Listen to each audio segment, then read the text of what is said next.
vascular, es decir, en la parte del corazón. Está involucrado en la taquicardia, aumento de la frecuencia cardíaca y el aumento de la contractilidad, es decir, inotrópico y cronotrópico positivos. Ese es el término que se usa. Crono, de taquicardia, ¿ok? Y inotrópico de contractilidad, ¿ok? Positivos. Estos beta, ¿ok? Estos receptores beta, todos los betas, todos los receptores beta, actúan con proteína GS, que es un estimulante de la adenilatociclasa, tal como estamos viendo acá, y por lo tanto lo que provocan es un aumento del AMP cíclico, ¿ok? Un aumento del AMP cíclico, como vemos en esta imagen. También tiene que ver con la liberación de la renina, ¿ya? Recuerden que la renina tiene que ver con el eje del sistema renina-angiotensina-aldosterona. Dentro de sus estímulos está el sistema nervioso simpático con el receptor beta 1. Y el beta 2, chicos, que puede ser post o presináptico, va a estar involucrado en la vasodilatación, ojo, vasodilatación y la broncodilatación, ¿ok? Al generar una vasodilatación, contrario a los alfa-1, chicos, contrario, lo que hace es disminuir la resistencia periférica y, por lo tanto, obviamente, bajarme un poco la presión arterial, ¿ok? También me aumenta la broncodilatación y genera relajación del músculo liso uterino. Por eso que en algunos libros van a encontrar que como fármacos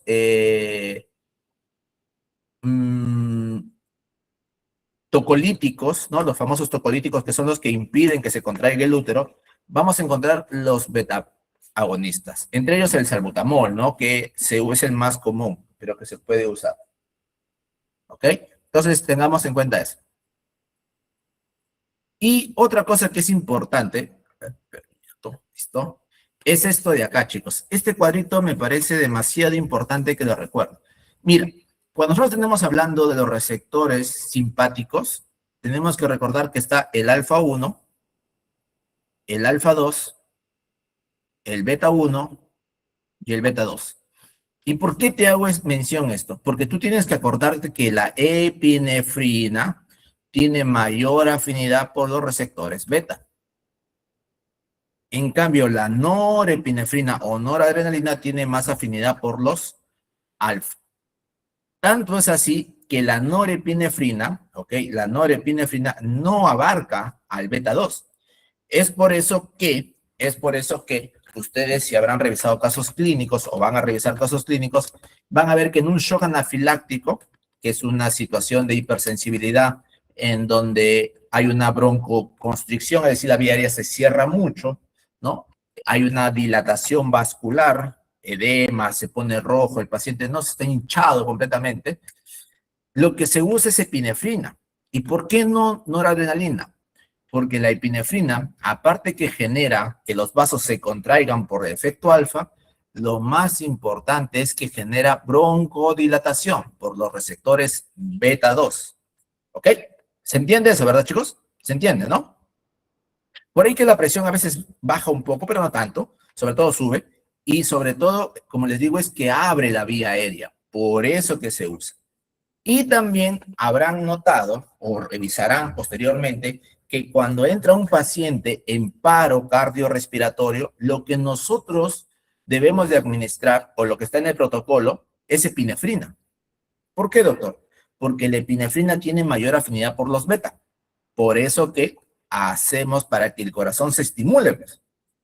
Porque esa es la idea, que el corazón se estimule. Y la norepinefrina, doctor, la norepinefrina lo usamos para los pacientes que están con la presión baja. Por ejemplo, los pacientes con sepsis, ¿no? O un shock séptico, ¿no? Esos pacientes, sus vasos están completamente dilatados.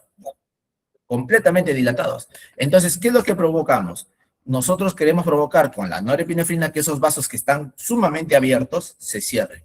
Y de esa manera la presión que haga de lo que estaba completamente en el piso empiece a subir. Por eso que lo usamos como vasopresor. La norepinefrina sirve como vasopresor. Y también ayuda en el corazón, también ayuda, pero no genera beta 2. Recuerda eso. Luego también está por ahí la dobutamina, que es un fármaco que tiene afinidad por los betas sobre todo, la fenilefrina que abarca más los alfa 1, los alfa 2 vamos a encontrar la clonidina, por ahí también la metildopa, ¿ok? La metildopa, no te olvides, el alfa metildopa, y el beta 2, el famoso salbutamol, ¿no? El famoso salbutamol o albuterol. También tenemos el formoterol, terbutalina, fenoterol. Entonces, esto de acá, chicos, es conocer, recordar un poco sobre los receptores y ya nos vamos entrando a fármaco en base a sus afinidades, ¿no? En base a la afinidad. Recuerda, la epinefrina más para el beta, la norepi para los alfa. ¿Estamos, chicos? ¿Queda claro? Sí, doctor, claro. Listo. Si hay alguna duda, a ver. ¿Todo claro? Listo. Ahora, entonces, en los agonistas adrenérgicos que nosotros debemos de abordar están los de acción directa. Recuerda cuando te digan de acción directa, te están hablando de que actúa en un receptor. ¿Ok? Y cuando te dicen de acción indirecta es básicamente no receptor, sino que tienen que ver más que todo con la disponibilidad del fármaco, de la sustancia, perdón. Aumentar la disponibilidad. ¿Ok? Entonces, los de acción directa están los selectivos. Las clásicas preguntas vienen de este algoritmo que está en Goodman, que es el libro base generalmente, ¿no? El alfa 1 con la fenilefrina. Los alfa 2 como la clonidina o el alfa metildopa. Recuerda, el agonista alfa 2, recuerda que el alfa 2 es un inhibidor. Pero si yo le doy un agonista, lo que estoy haciendo es favorecer esa inhibición y por lo tanto la secreción de norepi no se da. Por eso que el alfa 2 lo usamos para hipertensión arterial crónica. ¿En quién? En gestantes. No es teratogénico. Es un agonista, no te olvides, ¿ah? Lo que hacemos es potenciar su efecto negativo, nada más. Luego el beta 1, la dobutamina, ¿no? Y el beta 2, la terbutalina. Doctor, ¿y los no selectivos? Ah, los no selectivos tenemos el isopretenerol, que coge beta 1, beta 2.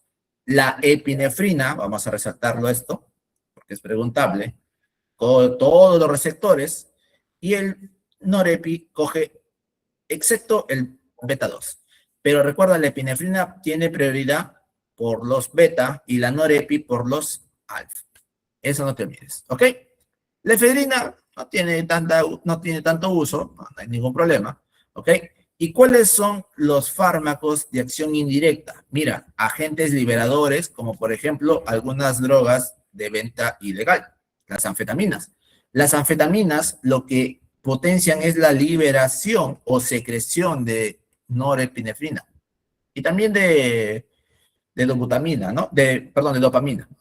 Entonces, por ahí que tiene su uso. También influyen en la recaptación. ¿Qué es lo que sucede, chicos? Sucede que hay transportadores que lo que ya sobró, ¿no? O lo que está sobrando, para que no siga haciendo efecto, debería guardarse, ¿no? Eso es lo que debería hacer. Y esa es la recaptación clásica de todas las neurotransmisores. Sin embargo, existen sustancias que bloquean esto, como por ejemplo la cocaína. Este mecanismo, por ejemplo, este mecanismo lo van a ver muy frecuente en el fármacos antidepresivos. O sea, más o menos vayamos conociendo en qué consiste el aumentar la disponibilidad. Cuando yo bloqueo su captación o recaptación, lo que estamos provocando es que haya mayor cantidad de noradrenalina. En el caso de los antidepresivos, lo van a provocar con la serotonina, también con la noradrenalina, pero de esa forma se potencia sus efectos, ¿ok? Ojo. Y recuerdas que existe la MAO y la COM, que son enzimas que degradan. Entonces, al inhibir a la degradación, como por ejemplo la C-legilina o la entacapona, lo que estamos generando es un aumento o una conservación, si se podría decir, de noradrenalina. Doctor, ¿dónde vamos a usar estos dos? Por ejemplo, lo usamos en el Parkinson. ¿Ok? En los pacientes con Parkinson, para aumentar la cantidad de dopamina. ¿Ok, chicos? Hasta acá, ¿estamos claros? Creo que sí, ¿no?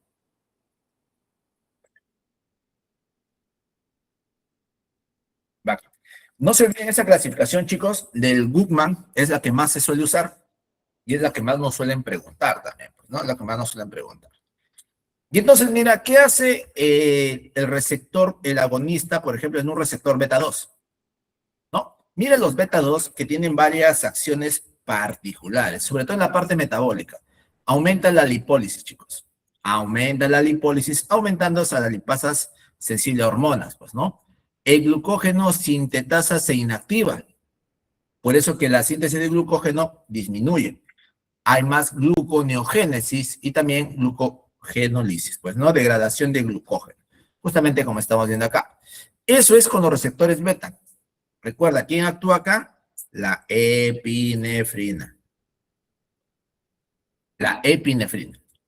Y los adrenérgicos beta, sobre todo los beta 1, en el músculo cardíaco, esta es una lámina en el músculo cardíaco, no es lo mismo el músculo cardíaco que el músculo liso, ¿ah?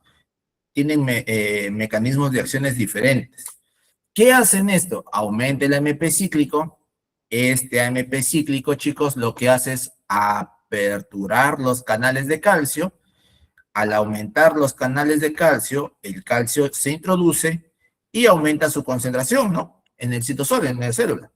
Lo cual hace que a través de los canales de reanodina, recuerda tú, en el retículo sarcoplásmico se libere gran cantidad de ¿qué? De calcio.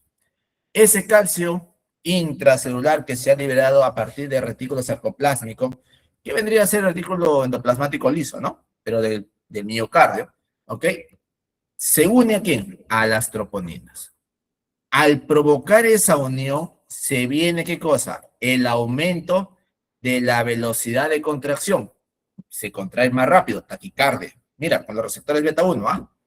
Mayor fuerza de contracción. Inotrópico positivo. Contractilidad aumentada. Todo esto se da con el beta 1 sobre todo. Y la velocidad de relajación. Entonces, mira, el patrón que se suele dar aquí es este, chicos. Este es el inducido con el receptor. ¿Okay? Este es el inducido con el receptor. Este que estoy poniendo de rojo. Doctor, ¿y por qué es importante esto? Por varios aspectos, pues chicos. Porque al inducir una acción sobre los receptores beta 1, hacemos que se contraiga más rápido, pero también hacemos que sea más rápido el tiempo de relajación. Quiere decir que disminuye el tiempo de la diástole.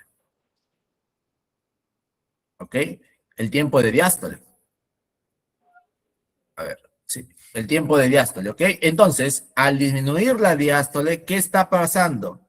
Está disminuyendo la irrigación del corazón, chicos. Doctor, ¿y por qué me pregunta todo eso? Me van a preguntar. Porque es justamente los principales usos de los fármacos beta bloqueantes. Entonces, tengo que ir conociéndolo desde ahora. Al ser que la velocidad de relajación sea mayor, la diástole se acorta, chicos. Y en la diástole se nutre el corazón, se irriga el corazón.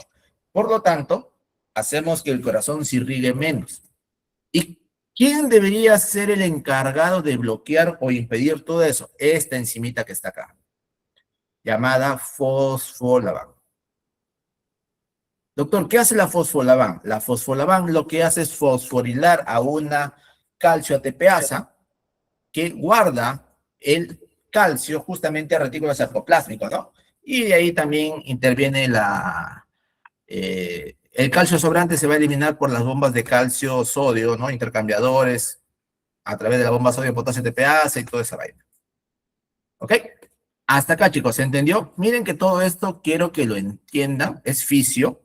Yo sé que es fisio, pero quiero que lo entiendan para que cuando veamos fármaco solamente recordemos las acciones. ¿Ok? ¿Se entendió hasta acá? Creo que sí, ¿no? Espero que sí. Bien, y mira lo que hace un agonista beta 2. Mira, el beta 2, pero en el músculo liso. Músculo liso, ¿ah? No es músculo cardíaco, recuerda que tiene otras características. Lo que hace es aumentar el AMP cíclico, Al aumentar el AMP cíclico, aumenta la proteína quinasa A, ¿ok? ¿Eso qué provoca? Provoca que haya una mayor activación de canales de potasio. Cuando hay canales de potasio, a ver, cuando hay canales de potasio, chicos, ¿qué pasa? ¿Despolarización o repolarización? ¿Qué opinan ustedes? ¿Mm? Ujú. Exacto. ¿Y la repolarización con qué lo tomamos? ¿Con activación o con inactivación? Repolarización, ¿ah? Inactivación. Entonces, asumamos que esto de acá es como si, hablando de músculo, ¿cuál es la inactivación del músculo? ¿La contracción o la relajación, chicos? Relajación. La relajación, exacto. Es por eso que aumenta la relajación. Ah, entonces los beta 2 al aumentar el MP cíclico en el músculo liso, ¿qué hacen? Relajación. Y mira qué es lo que hacen también. Disminuyen la actividad de la fosfolipasa C. Recuerda, el calcio cae. Y habíamos dicho que el calcio que era contráctil, ¿no? El calcio era contráctil. Justamente ese es el efecto que tiene que recordar. Aumenta el intercambiador de sodio-calcio, que justamente lo que hace es botar calcio de la célula y por lo tanto disminuye el calcio en la célula y por lo tanto relajación. ¿Ok? Y también mira cómo disminuye la capacidad de la miosinquinasa, pues, ¿no? De la cadena, de la cabeza de la cadena ligera de miosina, la quinasas. ¿Ok? Por lo tanto, relajación. Y en el músculo liso gastrointestinal, lo que hace el alfa 1, ¿ok? El alfa 1 es lo contrario, chicos, ¿ok? Es lo contrario, porque es alfa, recuerda. Por lo tanto, es GQ. ¿Y el GQ qué hace? Aumenta el calcio. Por eso que, en teoría, los alfa 1 deberían de qué? De contraer. Doctor, pero no contraer. No, es que depende. ¿Por qué? Porque el tubo digestivo tiene una característica bastante peculiar. ¿Cómo ha sido? Tiene receptores tanto en su pared, ¿ok? En la pared, como en el esfínter. ¿Y dónde predomina el alfa 1, Doc? ¿Dónde va a predominar los alfa 1? ¿En la pared o en los esfínteres?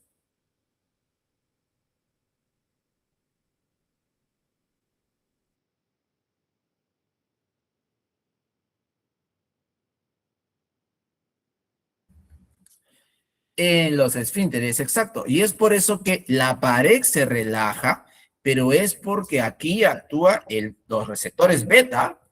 Pero, ¿qué pasa con los esfínteres? Los esfínteres se contraen, miren. Es por eso que el sistema nervioso simpático lo que provoca es, ¿qué cosa? A ver, acá están los beta 2, ¿ah? Los beta 2 generan relajación. Por lo tanto, se relaja el músculo de la pared y por lo tanto no empuja. Y el esfínter está cerrado. Por eso que hay estreñimiento. ¿Estamos? Esa es la explicación en base al músculo liso, dependiendo de la ubicación, ¿no? El músculo liso bronquial es diferente, pues, ¿no? Acá es el músculo liso del bronquio, por ejemplo. ¿No? Es por eso su mecanismo de acciones. ¿Ok? Bien, continuamos, chicos. Y entonces, Doc, ya hablando del punto de vista clínico, mira, en base a esto que hemos mencionado, los fármacos como la epinefrina y la norepinefrina. A ver, la epinefrina, ¿sobre qué receptores tenía predominancia? La epinefrina. Receptores Ah, beta. los Beta. beta, ¿verdad? Exacto. Entonces, si nosotros hablamos de beta, hablamos principalmente de corazón. ¿Estás seguro que Por es eso que tuyo, no? influyen más, mira, en la frecuencia cardíaca, en el volumen sistólico, en el gasto cardíaco, y también te puede generar arritmias, ¿no? Es por eso que, mira, ¿quién influye más en la frecuencia cardíaca? 26, digo. La epinefrina. Ahora 16. Pero la presión 16 del arterial 2 de está dada 2026. por lo que se conoce como resistencia Ah, está bien, periférica vascular. Esa resistencia ¿Se te ha perdido periférica o te han depende de la sacado? contracción de los vasos. No, se me ha ¿Y perdido. quién es el receptor de los vasos? El alfa. Ahí, Y el alfa estaba principalmente en la norepi. Por eso que cuando nosotros hablamos de eso, vamos a ver que la presión influye más con la noradrenalina. Mira, No hay otro. la resistencia aumenta mucho más con eso. Excepto en zonas especiales. Cuando nosotros hablamos de circulación especial que no sea, digamos, tisular, no tisular, perdón, tegumentario de la piel y todos esos vasos de la piel, como por ejemplo el sistema cerebral, muscular, el cutáneo tiene que ver otra historia, el intestinal, aquí es donde actúan más los beta. Solo en este caso, ¿ah? Pero la resistencia periférica total tiene que ver más con los alfa, ¿ok? Metabólico, ya sabes que es beta 2, por eso que no tiene nada que ver ahí. Y la resistencia, lo vas a notar acá, mira, la resistencia periférica aumenta mucho más con la norepinefrina, pero la frecuencia cardíaca cae, doctor. ¿Por qué? Porque por un efecto del vago, del sistema nervioso vagal. Pero miren la presión arterial. ¿Quién lo subió más? Lo subió más, presión arterial, perdón, que estoy hablando. Presión arterial lo subió más la norepinefrina. Doctor, ¿la epinefrina lo puede subir? Sí, pero no tanto, ¿ah? Porque ellos lo que hacen es bajarte la resistencia vascular periférica, es decir, vasodilatación. Y este es vasoconstricción. ¿Cómo se llama este efecto que genera una caída de la presión por la vasodilatación? Efecto Dahl. ¿Ok? Efecto Dahl. Ese efecto Dahl se da con la epinefrina. ¿Por qué? Porque recuerda que la epinefrina coge beta, ¿no? Y la beta 2 que hacía, dilataba. Por eso que puede caer la presión. ¿Me dejo entender? El isopretenerol lo que hace es aumentarme mucho más la frecuencia cardíaca, mira, porque es puramente beta. ¿Ok? Beta 1, beta 2. La epinefrina es así. Y la norepi es así. ¿Ok? Ojo. Pero este es solamente beta. Por eso que la frecuencia y la resistencia caen mucho más.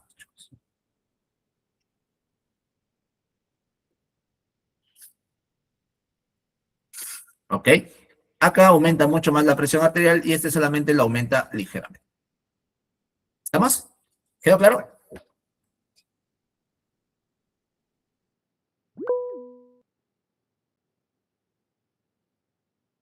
¿Dudas? ¿Dudas hasta acá? Todo claro, ¿no? Entonces, ojo que mira, la adrenalina, entonces, en este gráfico, que es de una revista de anestesiología, nos habla que los efectos son mayores por los beta, mira, ¿no? O la afinidad es mayor, digamos, por los beta 1, pero es mucho más marcado en los alfa 1, ¿ok? La adrenalina, mira, beta 2, beta 1 y luego alfa 1. Doctor, pero no era más que todo por los alfa, no funciona así. Sucede que su efecto es por los beta 1, pero tiene más fuerza en los alfa 1. Es algo un poco más complejo. Igual que la dopamina. La dopamina es dosis dependiente, por ejemplo. ¿Ok? La dopamina es dosis dependiente. Pero si nosotros lo queremos tomar como tal en conjunto, podemos decir que la norepinefrina es alfa y la epinefrina es beta. ¿Ok? Pero se van a dar cuenta que en los pacientes que necesitamos hacer que el corazón tenga mayor fuerza contráctil, lo usamos la norep. ¿Okay? Porque no tiene caída de presión ni nada. A ver, un minuto.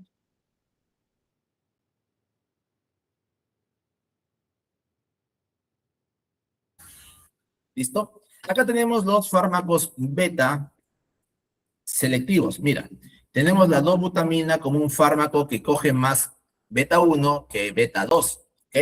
Cogemos más beta 1 que beta 2. Por eso que este fármaco, ¿qué es? La dobutamina es un fármaco cronotrópico, inotrópico por beta 1, pero vasodilatador. Y eso hace que la presión sistólica a veces caiga. A veces puede caer la presión por el efecto beta 2. Pero los beta 2 clásicos que nosotros conocemos es fenoterol, formoterol, salbutamol, terbutalina, pues, ¿no? Que lo que generan es broncodilatación clásica, una vasodilatación periférica, Y en el fármaco de rescate tenemos la epinefrina. ¿Ok? Tenemos la epinefrina, que es un fármaco de rescate meramente de emergencia, ¿no? Habrán visto o de repente habrán escuchado que en pacientes que tienen una, una crisis asmática muy severa, usamos nebulización con epinefrina. Ya, esos pacientes provocamos eso, una dilatación. Es mucho más rápido, es meramente de emergencia. Mira, comienza de manera rápida, dura poco. En cambio, el salbutamol comienza rápido, pero dura más o menos, ¿no? 6 horas, aprox, 5 o 6 horas. ¿No? Por eso que lo dejamos 3 veces al día a veces. ¿Estamos, chicos? ¿Se entendió? Sí, doctor. Recuerden que aquí está una síntesis de lo que es los receptores beta agonistas, ¿ah? Agonistas, voy a ponerlo acá. Agonistas. No vaya a ser que por ahí me confunda agonistas con antagonistas. No, estamos hablando de agonistas. Los agonistas son los estimulantes, los que van a favorecer ello. ¿Ok? Entonces, cuidado con eso. Y por acá hablemos un poquito de la dopamina, que es un fármaco interesante. Recordemos que la dopamina tiene 2 familias de receptores, D1 y D2. Los D1 son los estimulantes y los D2 son los inhibidores. Sea cual sea el caso, actúan con adenilato ciclasa, ¿ok? Obviamente, este es el estimulante, este es el inhibidor. ¿Por qué te menciono esto? Porque esta dopamina lo vas a ver, digamos, en usos hemodinámicos y también lo vas a ver como la famosa L-Dopa, ¿no? La L-Dopa que lo usamos contra el Parkinson, como D2 agonistas. ¿Por qué? Porque el D2 agonista justamente es inhibidor. ¿Y qué quieres impedir en el Parkinson? Que la mano o los movimientos musculares provocados por la vía extra piramidal sean involuntarios, pues, ¿no? Quieres inhibirlos, controlarlos, porque falta, justamente porque actúa con D2. Igual la neurosecreción, donde inhibe la dopamina, recuerda que inhibe la prolactina, ¿no? Dime un fármaco agonista, chicos, agonista de dopamina. De repente has escuchado la famosa cabergolina o la bromocriptina.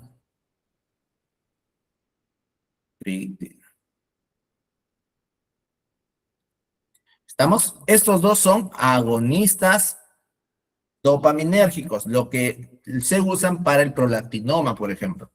¿Ok? Por el prolactinoma. Y algunos antieméticos como antagonistas. ¿Ok? Antagonistas. Eso ya tiene que ver con el área del emesis y todo eso. ¿Ok? Y también mira antagonistas con la esquizofrenia, pues, ¿no? Tienes que inhibir al inhibidor. Pero bueno, esa es otra historia. Hablando del punto de vista hemodinámico, ¿ok? Dopamina tiene acción sobre los receptores dopaminérgicos como tal, beta 1 y alfa. ¿Y esto de qué son? Son dosis dependientes. Doctor, a dosis bajas, ¿con quién actúan? Con los receptores dopaminérgicos 1 sobre todo, aumentando el flujo renal, el flujo sanguíneo renal. Por eso que cuando hay una falla renal hemodinámica, la dopamina protege el riñón hasta cierto punto. Luego a dosis medias, actuamos como inotrópicos. Inotrópicos por el beta 1 sobre todo. Y ya a dosis muy altas, casi tóxicas, la vasoconstricción, ¿no? La vasoconstricción. Recuerda eso, es dosis dependiente. Quiere decir que a mayor dosis o aumentando la dosis podemos generar un cambio en su acción. Por eso que no se suele usar dopamina en pacientes hemodinámicos tan frecuentemente, porque la dosis en los que yo quiero, por ejemplo, vasoconstricción, puede ser peligrosa, porque ya está muy alta, ¿no? Entonces hay que tener cuidado un poco con eso. ¿Quedó claro, chicos? Creo que sí, ¿no? Un poco de dopamina, por si acaso les pregunten, dudo que les pregunten, generalmente preguntan más adrena y norépicos, ¿no? Bien, ahora vamos a los antagonistas, chicos. Los antagonistas es al toque, es sencillo, ¿eh? Es solamente recordar los efectos contrarios a, ¿ok? Los antagonistas de los receptores alfa tenemos dos tipos que debes recordar. Los no selectivos, como la fenoxibenzamida y la fentolamina. Estos de acá, por ejemplo, los vamos a usar en el feocromocitoma. ¿Ok? En el feocromocitoma. Y los selectivos por alfa 1, que ya sabemos dónde están, en los vasos sanguíneos, no te olvides, vasos sanguíneos. ¿Y en dónde? En el esfínter vesical interno, ¿no? ¿Para qué lo usamos? Prazosin, terazosin, tansulosina. Acuérdate de la tansulosina porque es el que más se usa. ¿Para qué lo usamos? Como fármaco para la hiperplasia benigna de próstata. Al generar estos receptores alfa 1, una contracción, lo cerraría en el esfínter. Pero como yo le estoy dando un bloqueo de esto, ¿qué es lo que hace? Apertura. Y por lo tanto, la orina puede salir con mayor facilidad. De esa manera, el paciente va a presentar una mejora en la emisión de la orina. Va a salir la orina. ¿Ok? Va a salir la orina. Eso es importante, porque si no, el paciente puede incluso presentar a veces globo vesical y, créanme, es bastante doloroso ver cómo se quejan los pacientitos. Es bien, bien feo. Ahora, lo que pasa con estos fármacos es que al bloquear los alfa 1, en los vasos. Sus audios, chicos, por favor. Audios. Audios, chicos, por favor, a ver. Ahí. A ver, no quiero mencionar nombres, apáguenlo, moderador. ¿Qué más?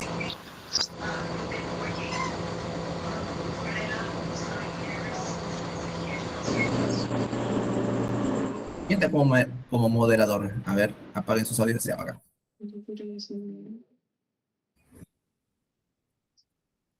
Esperen.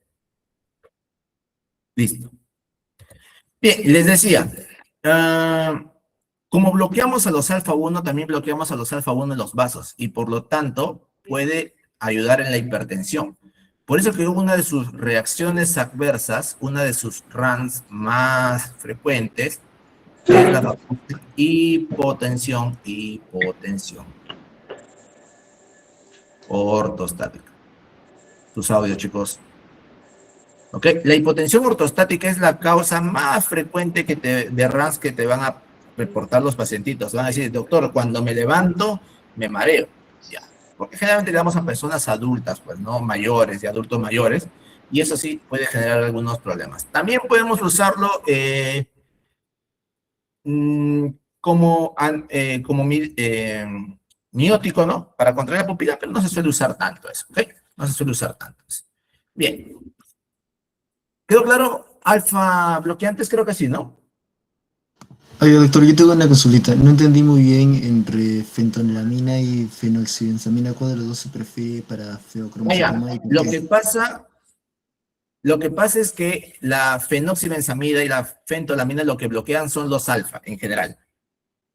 ¿Ok? Entonces, al bloquear los alfa, lo que va a suceder es que voy a bloquear la acción de la epinefrina y de la norep. A ver, el feocromocitoma, ¿qué es el feocromocitoma, chicos? Es un tumor productor de catecolaminas. ¿Estamos? Entonces, al haber muchas catecolaminas, va a haber mucho adrenalina y norepi.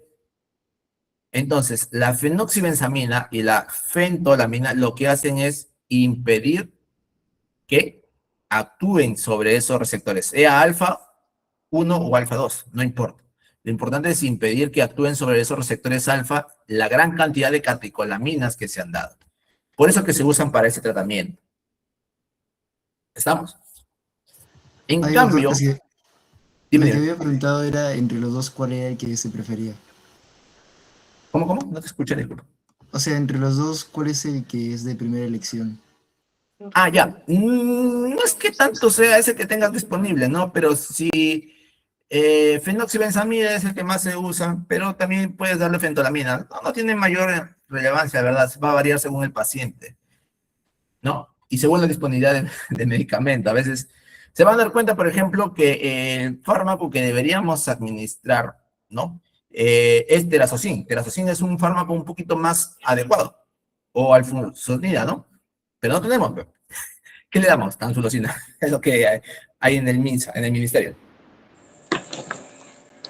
Entonces, justamente va por ahí un poco también el conocimiento de los fármacos, ¿no? La literatura nos dice una cosa, pero también hay que ver y ajustarnos un poco en la disponibilidad de fármacos que tengamos. No siempre tenemos todos, acá afuera, ¿no? Pero no funciona así, ¿no? Pero eso generalmente es así. ¿Estamos? Bien, y ahora entramos al plato fuerte, lo que te suelen preguntar más, ¿no? Los beta bloqueantes. Facilito, ¿ya? Es fácil, créame, es bastante sencillo. A ver, los de primera generación son no selectivos. Tienes que acordarte tres: pindolol, propranolol y timolol. Cuando te digan no selectivos, quiere decir que me bloquean, ¿qué cosa? Beta. Y también van a coger alfa. No. Esa es la diferencia con los de tercera generación.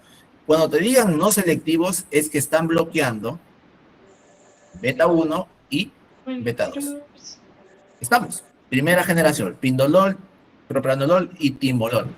El sotalol no se suele utilizar tanto, se usa como un antiarrítmico porque bloquea la fase 3 del potencial de acción cardíaco, ¿no? Es un fármaco bastante rarito. Entonces no lo usamos tanto. Los de segunda generación son los más conocidos, porque son los cardioselectivos. ¿Por qué se le dice cardioselectivos, Dom? Porque estos cardioselectivos justamente bloquean solamente al beta 1, que es el que está en el corazón. Por eso decimos que son cardioselectivos, ¿no? Los famosos cardioselectivos. ¿Estamos? Ejemplo, ahí tenemos atenolol, bisoprolol y metoprolol. La mnemotecnia que se suele utilizar es ameba, ¿no? Y de repente, sus audios, chicos, por favor. De repente habrán escuchado de la mnemotecnia Mbappé. Ya, y está bien, pero no te usa todos. Acá está acebutolol, metoprolol, esmolol, bisoprolol y atenolol, ¿no? Los tres que están resaltados son los que se suelen usar en pacientes con isquemia, ¿ok? Con isquemia. O sea, los pacientes que han tenido un infarto, como manejo de infarto posterior, obviamente, hacemos atenolol, bisoprolol y metoprolol, ¿ok? Ellos solamente te cogen beta 1. Y los de tercera generación, siempre que te digan tercera generación, recuerda algo: generan vasodilatación. Los mecanismos varían, pero te generan vasodilatación. Ejemplo, los no selectivos quiere decir que te cogen beta, ¿no? Beta 1, beta 2, y además cogen alfa. Los selectivos no, los selectivos es beta 1 nada más. Ahí tenemos el famoso nebivolol, sobre todo, acuérdate de eso. ¿Ok? El carvedilol, por ejemplo, mira, me bloquea beta 1, me bloquea beta 2 y me bloquea alfa, provocando, obviamente, vasodilatación, pues, ¿no? Si bloqueas al alfa 1, ¿generas vasodilatación o no? Sí, ¿verdad? Ya lo vimos y ya quedó claro, creo es.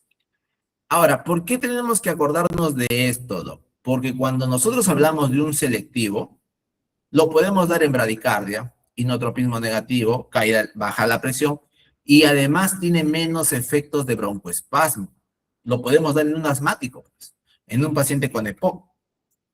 Y tiene menos efectos periféricos, circulatorios y metabólicos. En cambio, los no selectivos, ten cuidado porque estos pueden tener efectos pulmonares. Entonces, tú imagínate que le das por casualidades que no conocías de repente del paciente, le das propranolol a un paciente asmático. La broncoconstricción que se va a generar es muy marcada. ¿Ok? Diferente a que, por ejemplo, si le das un bisoprolol, ¿no? Su broncoconstricción, su bronquio se va a contraer menos. ¿Me dejo entender? ¿Sí, chicos? ¿Se entendió esa parte? Creo que sí, ¿no? Entonces, es por eso que usamos beta 1 selectivos o beta bloqueantes cardioselectivos en los pacientes, sobre todo asmáticos, sobre todo en los pacientes asmáticos o con EPOC, pues, ¿no? los efectos pulmonares van a ser en el EPOC y en el asma, bueno. También tener cuidado con los diabéticos, ¿ya? Por ahí. Pero bueno. Ahora, mira. De estos, tienes que recordar cuáles son liposolubles en altas proporciones. Propranolol es uno. El propranolol es muy importante que te acuerdes de esto porque al ser liposoluble atraviesa la barrera hematoencefálica, chicos. Y es por eso que lo podemos usar como prevención de la migraña. ¿Ok? Metoprolol, carvedilol también sirve, ¿ya? Pero el propranolol es el más adecuado. ¿Ok? También por ahí, quienes tienen actividad agonista intrínseca, ¿no? El famoso PACO. Pindolol, alprenolol, acebutolol y oxprenolol. Pero el más representativo es el pindolol. ¿Qué quiere decir esto, doctor? Que tiene actividad agonista parcial. Que por ahí tiene un efecto de activación simpática, ¿no? Es mínima, pero tiene. Es mínima, pero tiene, ¿ok? ¿Y quiénes son estabilizadores de la membrana? También el propranolol, ¿no? Es importante que recuerden esto en un poco de lo que es farmacocinética, ¿ok? Esto, como lo habrán visto, está bastante marcado en su libro del Guttmann, ¿ok? En su libro del Guttmann. Pero la solubilidad es lo que más deben de recordar, porque es lo que más se aplica. Ahora, ¿cómo hace la vasodilatación, por ejemplo, algunos fármacos? El antagonismo, es decir, bloqueo de los alfa-1 en el carvedilol y el labetalol. Esto, ¿ok? Estos, al ser el carvedilol, por ejemplo, al bloquear esto, genera vasodilatación. Y por lo tanto, el gasto cardíaco mejora también, mejora. Recuerda eso, ¿ya? Mejora. El carvedilol lo usamos, por ejemplo, ok, vamos a poner por acá. El carvedilol lo usamos en insuficiencia cardíaca. Y el labetalol, doctor, en lo que hoy en día se conoce como hipertensión arterial marcadamente elevada, sintomática, ok, ya. Antiguamente llamado emergencias hipertensivas, más práctico. Las emergencias de hipertensión, ¿no? ¿Cuáles son las emergencias de hipertensión? Cuando hay daño neurológico, por ejemplo, el famoso derrame, que se alrededor de una enfermedad cerebrovascular, pues, ¿no? Ahí usamos la betalol. ¿Ok? También aunque bueno, no, ahí usamos nitroprusiato en la disección de aorta. En cambio, el óxido nítrico tiene que ver con el nebivolol, pues. ¿Por qué? Porque recuerda que este es selectivo. Al ser selectivo, no va a interferir, con el mecanismo de los alfa. Ni lo dudes por ahí porque no tiene que ver por eso. ¿Ok? Y, doctor, ¿cuáles son los efectos de los beta bloqueantes? Cronotrópico negativo, dromotrópico negativo, antiarrítmicos, inotrópicos negativos y antiisquémicos. Los de primera línea, los antiisquémicos. Depresión, tener cuidado con las interacciones, ¿no? Algunos fármacos que te pueden preguntar. Pero esa es básicamente la mayoría de la información. Y ahí está la acción de los principales usos. Mira, en insuficiencia cardíaca, ¿qué escogemos primero? Carvedilol. Doctor, no se puede bisoprolol, metoprolol o nebivolol. Son los fármacos de la insuficiencia cardíaca. En hipertensión se prefiere propranolol, porque recuerda que es no selectivo o carvedilol. Si no se puede ya por ahí, biso y metoprolol, que son los mejores. En hipertensión ocular, que tiene que ver con el glaucoma, usamos timolol, ¿ok? Timolol también se puede usar. En arritmias, propranolol sobre todo, o atenolol o metoprolol. Migraña, ya te dije, en profilaxis, propranolol es el que mejor va, ¿ok? Tener cuidado con eso. Y también en la tirotoxicosis, porque me bloquea la conversión, ¿ya? Me bloquea la conversión de T4 a T3, por si acaso, por ahí tener en cuenta. El tratamiento, propranolol, tenomero esencial, mira, ¿por qué estos, doctor, siempre con el propranolol? Por lo que te dije, que es liposoluble. Por eso que se usa bastante. ¿Ok? Y acá está el balance de corazón isquémico. ¿Por qué usamos beta bloqueantes? Porque aparte que me reduce todo esto, me aumenta la perfusión. Eso es lo más importante. ¿Ok? Algunas reacciones adversas de los beta blocks: cefalea, depresión, broncoconstricción, bradicardia, bloqueo, hipoglicemia, caída de la presión, que no tanto, y en algunos casos trastorno de la potencia sexual, ¿no? Tener cuidado con el síndrome de Raynaud y puede generar hipoglicemia sobre todo, ¿ok? Bien, chicos, dudas, preguntas, creo que eso es todo. Sí, ya. Y acá solamente quienes tienen metabolismo hepático, chicos. Propranolol, carvedilol, ¿ya? Y el metoprolol, por ahí que te pregunte. ¿Y quiénes tienen metabolismo renal? El atenolol. Acuérdate de esto. El bisoprolol es el que tiene el intermedio. ¿Quién es el más rápido? Esmolol. ¿Quién es el que más dura? Recuerda que los que más duran es nebivolol y nadolol. Sobre todo nebivolol. Es el que más dura, 30 horas aproximadamente. Luego está carvedilol, navetalol, ¿no? Entonces, por ahí. ¿Quiénes atraviesan barrera hematocefálica? De ley, de cabeza, siempre el propranolol, pero los demás también lo pueden hacer. Bien, chicos. ¿Dudas, preguntas? ¿Todo claro? Espero que sí, dentro de la medida de lo posible, obviamente.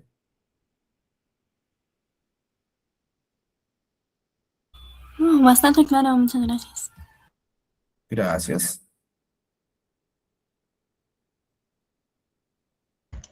Bien, muchas gracias, doctor, por la ponencia y muchas gracias, chicos, por su participación. Para finalizar, aún no se retiren, voy a enviar